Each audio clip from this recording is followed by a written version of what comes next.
அந்த கட்சியுடைய நிலைப்பாட்டை கருதி அவர் தேர்தல் அறிவிப்பு வெளியிடுறாங்க. இப்ப திமுக தலைவர் ஸ்டாலின் கூட தான் இப்ப மகளிர் உரிமை தொகை 2000 ரூபாய் உயர்த்தப்படும் சொன்னேன். அதான் இன்னைக்கு அறிவிச்சிருக்காரு. இதையும் அவர்கிட்ட கேளுங்க ஸ்டாலின். விஜய் இன்னைக்கு அவரே இலவச அறிவிச்சிருக்காரு. இதுக்கு அவரை கேளுங்க. சொல்றேன், ஒவ்வொரு கட்சி தலைவரும் அவரவர்கள் விருப்பப்படி அவர் தேர்தல் அறிவிப்பு வெளியிடுறாங்க. அந்த அடிப்படையில் அவர்கள் வெளியிட்டிருக்காங்க. இந்த கேள்வியை அவரை தான் நீ கேட்கணும். அறிவிப்பு இல்லையா?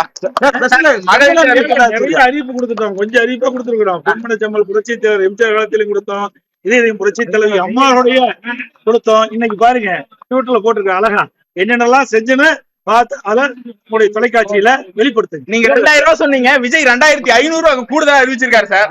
நான் சொல்றேன், நான் ஆரம்பத்திலே சொல்லியிருக்கேன், ஒவ்வொரு கட்சியும் தேர்தல் நேரத்துல அந்த கட்சியினுடைய தலைமை அறிவிப்பு வெளியிடுறது. நாங்க எங்களுடைய கட்சியினுடைய சார்பா எங்களுடைய மூத்த நிர்வாகிகளுடைய ஆலோசனைப்படி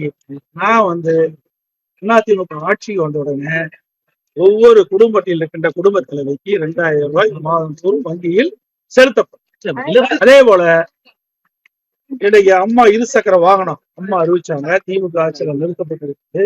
மீண்டும் அதிமுக ஆட்சிக்கு வந்த உடனே ஒவ்வொரு அம்மா இருசக்கர வாகனத்துக்கு மகளிருக்கு 25,000 மானியம் கிடைக்கும். 5 லட்சம் பேருக்கு.